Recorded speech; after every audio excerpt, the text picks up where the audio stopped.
Hello po mga kababayan, kamusta po kayong lahat? And once again, welcome back to another episode of Simply Talkies Vlog, your underrated vlogger. So ang pag-uusapan po natin dito mga kababayan ay itong magpinsang Aimee at Martin. Kasi mukhang dito mapapatunayan na natin mga kababayan na merong isa dito, malaki ang galit sa kanyang pinsan. No? Ito ang masakit. Hindi natin alam kung ano yung pinagdadaanan ng pinsan na ito, nagalit sa kanyang pinsan at may nabanggit na naman na hindi maganda. Siguro alam nyo na yung sinasabi natin. Pero bago tayo magbigay ng ating opinion at reaction, i-flex po natin ang ating mga channel members, sa ating mga followers, subscribers, nagla-like at nagsishare ng ating mga videos. Maraming salamat po and may God bless you all. So unahin natin itong sinabi ng inyong Speaker Martin Romualdez. Kasi po mga kababayan, itong si Speaker Martin is the subject of ridicule and continuous attacks of the Dutertes and their followers. No? Nandyan ang SMNI News, lahat po sila. Nandyan yung mga minions at kulto ng mga Duterte. Pero itong mga Duterte, no, lalo na si Sara, hindi niya ma-pinpoint, masabi yung totoong gusto niyang patungkulan ng kanyang galit at pang-aalipusta. Puro na lang mga parang matalinhaga o ganun siguro sila. No? Pero yung tatay niya, direkta na. Sinabi, pati dinamay na ang buong kongreso. So unahin po natin itong sa Manila Bulletin. Martin says she respects cousin Aimee as an elder relative. O, ayan, no? Nirirespeto niya ang kanyang pinsan kasi naman nakakatanda, hindi nakakabata. No, nakakatanda sa kanya si Aimee, no? Ilang taon na ba si Aimee? 68, si Martin 60. So there's 8 years gap, no? Ngayon ang tanong, bago natin basahin yung article, tuwing merong tatanong kay Aimee about mga ano ng ano, tulad na lang yung sa Chacha, yung latest, pinariringgan niya ang kanyang pinsan. Di ba yung latest, kung napanood nyo yung video natin, meron siyang 48 seconds lang na interview, yung harang interview sa kanya. No? Anong makokomento niya sa nagpro-propose ng Chacha? Sinabi niya, ang kulit-kulit naman. 2 beses na nga daw na tinengga yan sa Senado, no? Nagpupumilit. At sabi niya, baka may gustong maging prime minister, hindi manalo sa presidente. So, sino yun? Ha? Karamihan po, ibing me, iniisip ko na yung patungkol, patama, swipe sa kanyang pinsan na si Martin. Kasi nauna, I think hindi naman nauna sa Congress na nagbalita na magsachacha sila eh. Ang nauna na magsabing magkakaroon ng chacha in terms of executive department and legislative ay si Robin Padilla. Remember? Gusto niyang isulong ang term extensions, pati number of senador, di ba? At term limit sa mga congressman. O tapos nung bago mag-adjourn, no, sa session ang lower house, sinabi lang ni Martin, baka pag-usapan sa pagbubukas ulit ng Congress sa January 22nd ang charter change. O ngayon, pero ang tinira ni Aimee ay yung pinsan niya. O bakit hindi niya tinira si Robin? Na gustong rin magkaroon ng chacha. So ibig sabihin, si Robin din gustong maging prime minister? O baka nalaman niya na yung gustong isulong ni Robin at hindi niya pa nalalaman kung anong gustong isulong nung kongreso o nung lower house. Ang gusto lang naman ni Dong Gonzales at ni Martin magkaroon ng yung amendahan ang economic provision sa ating saligang batas. Pero si Aimee, antindi po. Talagang antindi ng mga parinig niya sa kanyang pinsan. Hindi natin alam mga kababayan kung anong pinaghuhugutan nito, ano ang malaking kasalanan ng kanyang pinsan sa kanya. Biruin mo, Romualdez yan, no? O di kaya binubuli niya lang yung pinsan niya kasi siya ay matanda. Pero ano ang sagot lang sa kanya ni Romualdez? She says she respect cousin Aimee as an elder relative. Nirirespeto ko si Amy kasi siya ang nakakatandang kamag-anak. Tandaan nyo yan ha. Suffice it to say that House Speaker Martin Romualdez has a lot of respect for presidential sister Senator Amy Marcos. Romualdez was asked in an interview Tuesday, December 19, whether or not he and Senator Marcos were in good terms. Bati naman, pinsan ko naman yan. O, sa English, we're good. She's my cousin after all. Ayun po yung sagot niya. Ginagalang ko siya, hindi lang bilang isang senador, pero bilang isang mas matandang kamag-anak. O, ayun po ang tandaan niyo ha. Yung words na yun ha, kamag-anak. Romualdez is 60, while Senator Marcos is 68. The latter is the elder sister of President Marcos. While the speaker is known to be very close with President Marcos, the same apparently cannot be said between Romualdez and Senator Marcos.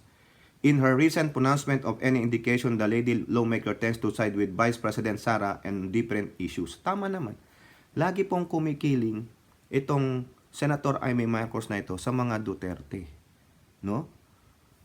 Siguro, magbibigay din ito ng statement tungkol dun sa fake news nung dalawa sa SMNI. O, ikaw, Senator Amy, anong masasabi mo doon sa fake news peddler na sila Badoy at si Eric? No? Yung kay Kiboloy na appointed son of God. O, ano masasabi mo? O di kaya anong iyong makokomento sa pagsususpindi ng MTRCB sa show ng iyong among si Digong at dun sa Laban Kasama ang Bayan? Di ba? Kaya ito ang masakit. As if he and the senator are on speaking terms, Romualdez said he greeted her during the Christmas party at United States U.S. Embassy. Ang tanong, the same din ba? Ha? Reciprocated ba yung pag-a-approach mo? No? O baka si Amy nagpapakatotoo lang, hindi plastic, di ba? Oh. In the same interview, the House leader said that he still considered VP Duterte his friend. O tama din mo nga naman. Ano ba ito sa tingin niyo mga kababayan?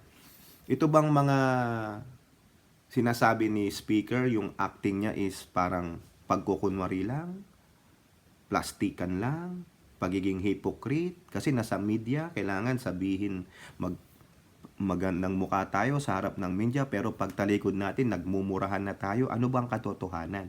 No? Titingnan natin dito sa naging sagot ng inyong ate ng bayan. Pero bago yan, ito po ang sabi naman ni Martin, di ba sabi niya sa dulo doon, na he still considered BP as his friend. O ito po ang katotohanan, Manila Bulletin din. Romualdez still considers BP Duterte as his friend. Ito ang sabi niya, I respect the Vice President and also the Secretary of Education. I respect her as a person and the office I still hold her in the high regard. O ayun naman pala, 'di ba? Despite na pag-aalipusta sa kanya, despite na inaalud na siya yung mga ganito na sinasabi ng BP at ni Amy, talagang pinagtutulungan pa siya, girl power eh. Bakit? Bakit threaten kayo? Ano bang ginawang masama sa inyo ni Martin? Personally, may ginawa bang masama sa inyo? Ang tingin namumulitika po kayo eh. Kayong dalawang babae, namumulitika kayo. Kaya nga, sa totoo lang ito po ano lang po ito, joke ha. Wag po sana po kayong masasaktan, mostly mga girls. Joke lang po ito ha. Wag nyo po akong i-chastise o kutsain. Joke po ito, joke. Inuunahan ko na kayo, disclaimer. Napanood ko po dito sa YouTube, no? May napanood ako joke. Napaka-iksing joke lang, no? Sabihin ko na. Meron po kasi nagde-demonstrate, no? Inaano niya yung women's brain. Women's brain daw. Sabi niya, ang utak ng babae ay nahahati sa dalawa. Ha? Dalawa, sabi niya. Hatiin mo yung utak ng babae sa dalawa. Magkakaroon ng left and right. O, dalawa nga naman, di ba? Ulitin ko ha. Joke po ito. Wala pong masasaktan ng mga kababaihan. It is only a joke. No? Left and right. Sabi niya, in-explain niya, dinivide niya. Kasi sabi niya, it was divided in two parts. The left and the right. O, parang yung kantang, hold them up high. I have two hands, the left and the right. Hold them up high, so clean and bright. Parang ganon, yung utak daw ng babae, hatiin mo sa dalawa. Left and right. Sa left, sabi niya, in-explain niya, on the left side, nothing is right. Tapos sa right side, nothing is left. O ayun daw yung utak ng babae. Ulitin ko, wag po kayong magalit sa akin, ha. Pero kung sa palagay nyo, tama naman yun, tama naman yun. Biruin nyo yung dalawang babae. Pinagtutulungan si Martin na yung utak nahahati sa dalawa. The left and the right. You cannot hold it high because nothing is left on the right side, and on the right and on the left side nothing is right. 'Di ba? Kaya ang ginagawa nilang pulutan si Martin. Pero nung pinapakita ni Martin sa kanila on the pasad, siguro alam ni Aimee yung katotohanan, no? Sinabi kay Sarah, kaya ganoon pinagtutulungan nila. Pero kung personal 'yan, nami-personal kayo. At the same time, you are politicking. Sinisira nyo yung pagkatao ni Martin. Character assassination. Di po ba? Sabi nyo, hindi kayo hypocrite, but you are biatch. Di ba? Di ba? When asked if they still spoke at each other, Martin admitted, not as open anymore. Kasi nga, itong si Sarah, isip bata, asal bata, na ini-enable ni Aimee Marcos. Kasi alam ni Sarah, no, may kakampi siya na isang Marcos. O di ba pinaglalaruan sila ni Sarah? They are in the palm of Sara Duterte. Pero yun yung Marcos Romualdez, pinag-aaway ni Sarah. Di ba? Hindi kayo nakikita kaya ito ni Aimee Marcos? Malamang hindi. Kasi iba po ang pananaw ng atin ng bayan nyo na super biatch. Okay? Eto po yan. Di ba sabi ko sa inyo kanina, yung word na kamag-anak. Ito po, nakita natin sa official FB page ni Senatora Aimee Marcos. Official po yan, may blue check. No, verified. Ayan po ang sabi niya. Kung napipili lang ang kamag-anak, kaboom. ... May kasunod, pero hindi niya sinulat. Matalinhaga ba yan? Hindi. Hindi po yan matalinhaga. That is a sign of withdrawal. That is a sign that you don't like your kamag-anak. That is a sign that you despise them because you prepare somebody. Di po ba? Masakit po yan. Masakit yan. Na mabasa, malaman ng mga kamag-anak mo. Particularly kay Martin Romualdez. Biruin mo. In public, you disgust them. Dito pinapatunayan mo lang na ayaw mo sa kanila kasi sinabi mo napipili. Yan po yung sinasabi ng mga taong they are frustrated with their kamag-anak. Kaya sabi ko sa inyo kanina, tandaan nyo yung word na sinabi doon sa Manila Bulletin. Di ba? Kamag-anak. Ayan. Yung sinabi ng speaker, napakaganda. Nirirespeto ko pa rin siya. O nirirespeto ko siya as an elder kamag-anak. Pero ito, ang ibinalik, no, ay pagiging isang biatch. Pagiging isang malditang sagot. Kung napipili lang ang kamag-anak, ibig sabihin mga kababayan, totoong may galit ito. Totoong may rip sa pamilya niya. No, buong Marcos ba yan? Versus Romualdez? Mga gago na lang sila. Biruin nyo, yung former First Lady na pinipitagan natin, we put them in the pedestal. Romualdez, hindi na lang sinalang-alang nitong gaga na ito na senator na ito. Sa kanya pong FB page mga kababayan, sa comment section, piyestang-piyesta yung umiidolo sa kanya. Pero siya na ang sumisira sa pangalan ng Marcos at Romualdez na iniingatan ng mga loyalista at supporter nila. Pinangangalandakan niya sa buong mundo ngayon. Di po ba? Dapat kung ganyan, personal, i-personal nyo na lang yan, wag nyo nang i-public. Pero ikaw, Senadora Aimee, because of you are blinded with the Dutertes, ipinamamalita mo. Kung personal yung away nyong magkamag-anak, wag mo nang ipamalita. Kasi nakakasakit ka ng damdamin. At pinapakita mo, ini-enable mo ang mga kumakampi sa'yo na lalong siraan yung pangalang Romualdez na hindi mo iniingatan. So, ibig sabihin, you despise your mother too? Ganun po ba yun? Kasi Romualdez yan? Nakakahiya po. You despise your brother and your sister? Kung napipili lang ang kamag-anak, sino pipiliin mo? Yung pro-China? Yung mga bastos? Yung mga mukhang pera? Yung mga walang pakialam sa pakiramdam ng tao? Yung mga arugante at bastos na katulad mo?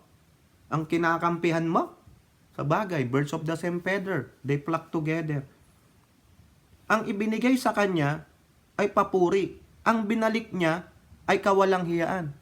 O kayo po mga kababayan, di ba? Kawawa po talaga si Martin, talagang pinagpepestahan nila.